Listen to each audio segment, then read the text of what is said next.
Imagínate desaparecer con tu familia y que nadie vuelva a saber de ti durante décadas. Estados Unidos, finales de los años 70. Una mujer deja su casa después de una discusión. Se va con sus 2 hijas pequeñas. Y un hombre que parecía confiable. Ese fue el último momento en que alguien las vio con vida. Años después, alguien encuentra algo en el bosque. Un barril, pesado, abandonado y completamente fuera de lugar. Dentro había cuerpos. Pero no terminó ahí. 15 años después, aparece otro barril. Más restos, más víctimas y más preguntas. ¿Quiénes eran? ¿Cómo llegaron ahí? ¿Y quién pudo hacer algo así sin ser descubierto durante tanto tiempo? Las respuestas no llegaron rápido. No hubo nombres, no hubo testigos, no hubo pistas claras. Solo un patrón. Un hombre con múltiples identidades, una vida construida sobre mentiras y un rastro que nadie logró conectar durante años. Hasta que apareció algo nuevo, una prueba, invisible a simple vista, pero imposible de ocultar. Al abrir el primer tambor de 55 galones, encontraron restos humanos cuidadosamente envueltos en varias capas de plástico industrial. Todo indicaba que el responsable intentó contener el olor y ocultar cualquier rastro de lo ocurrido. Lo que parecía un caso olvidado terminaría convirtiéndose en uno de los más complejos de la historia. Porque en esta historia, la verdad no apareció de inmediato, pero cuando lo hizo, cambió todo. Porque en este caso, nada es lo que parece. El caso de Bear Brook.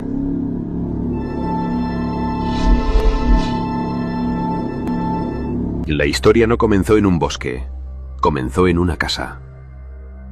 A finales de 1978, en La Puente, California, Marlise Elizabeth Honeychurch tenía 24 años. Era madre de 2 niñas pequeñas, Mary, de 8 años, y Sarah, de apenas 1 año. Su vida no era perfecta, pero era estable.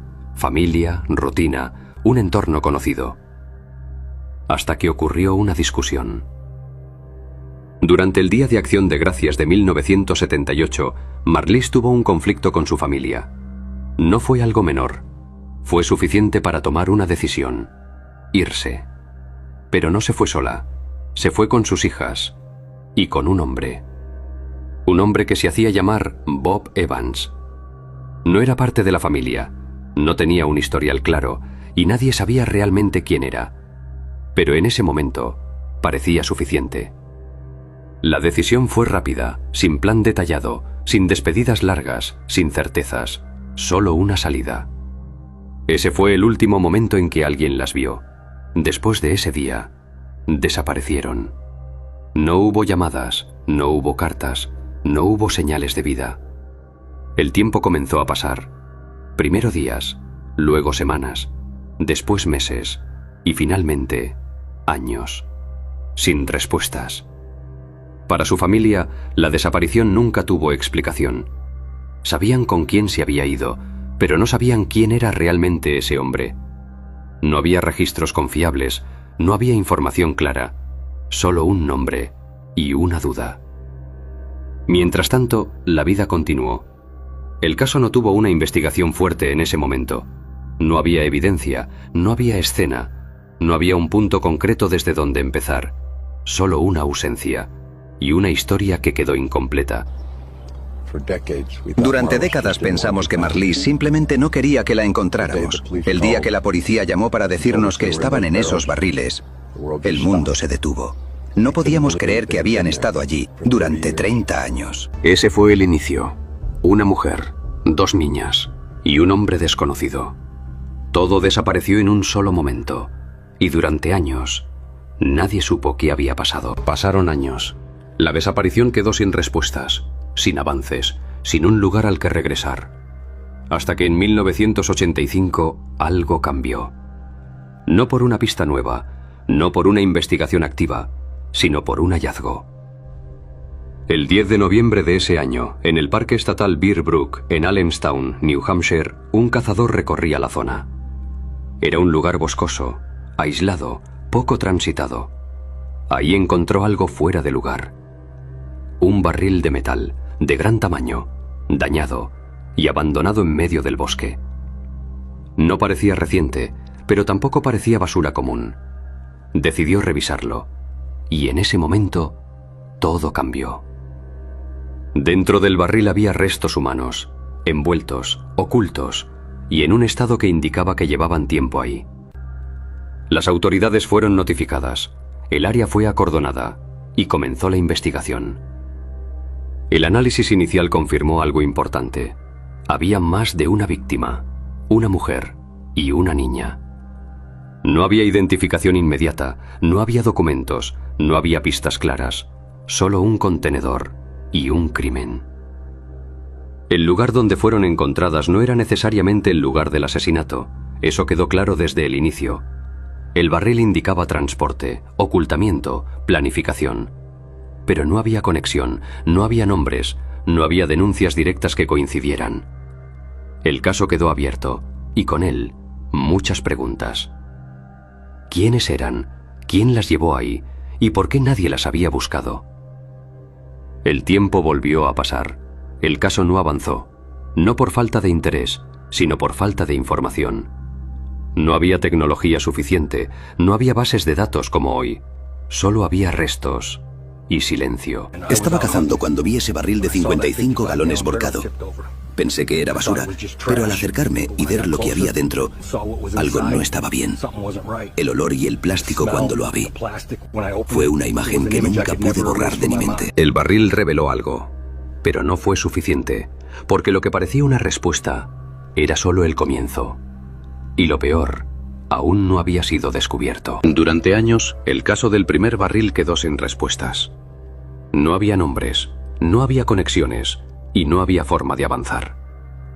Pero en el año 2000 algo volvió a cambiar. 15 años después del primer hallazgo, la historia regresó al mismo lugar. El 9 de mayo de 2000, un detective revisaba nuevamente la zona del Parque Estatal Bearbrook. No era una búsqueda al azar, era una revisión, un intento de encontrar algo que había quedado pendiente. Y lo encontró.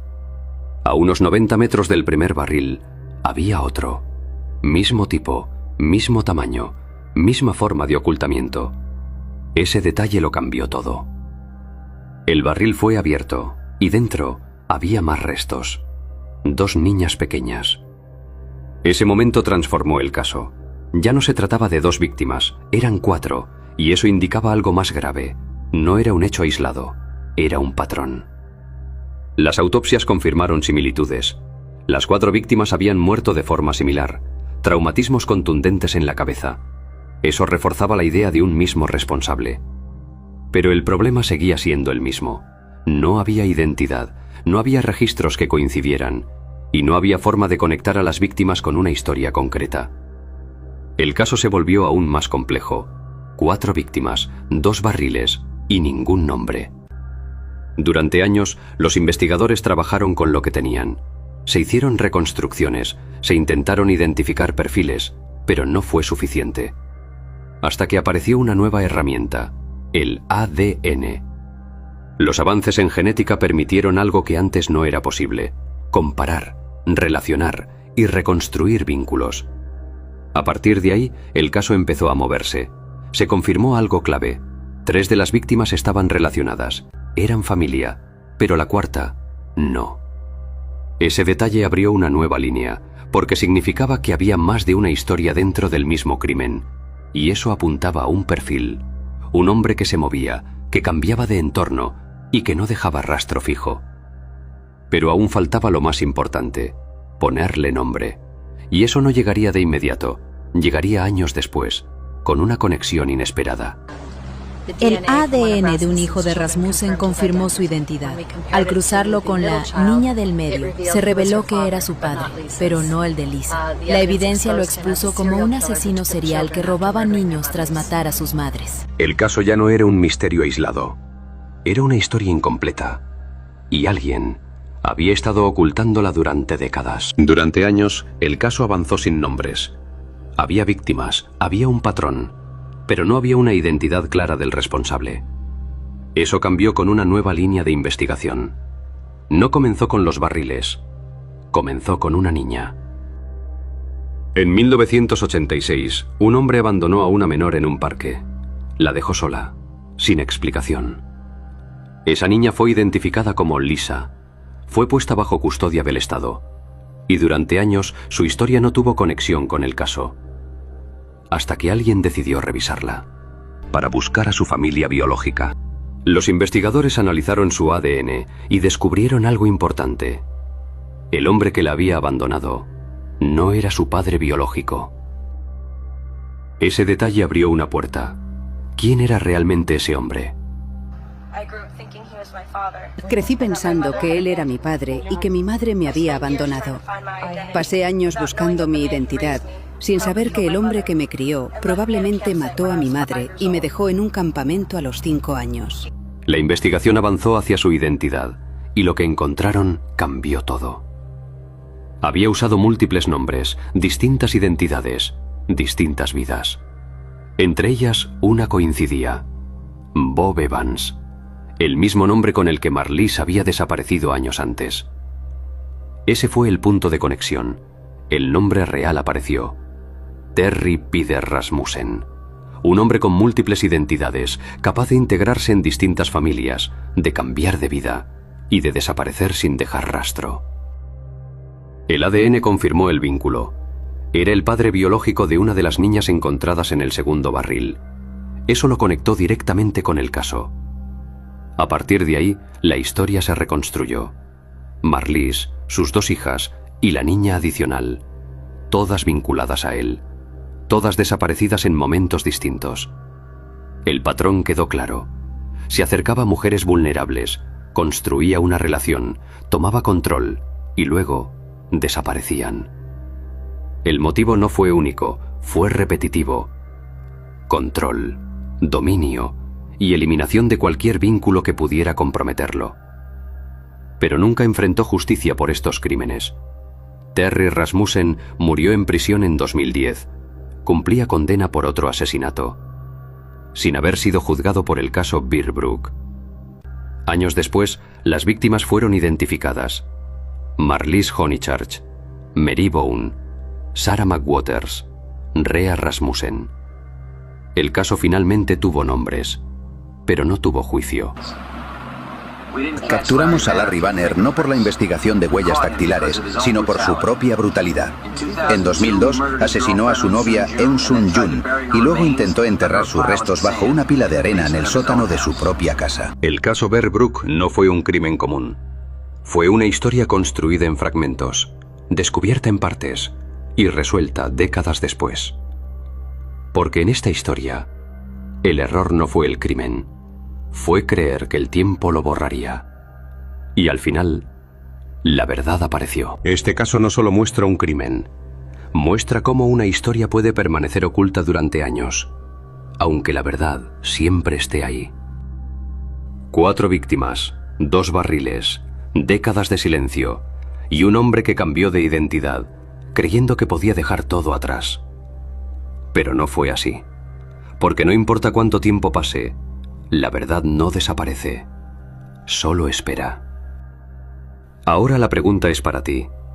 ¿Crees que sin la tecnología de ADN este caso habría quedado sin resolver para siempre? ¿O la verdad siempre termina encontrando una forma de salir?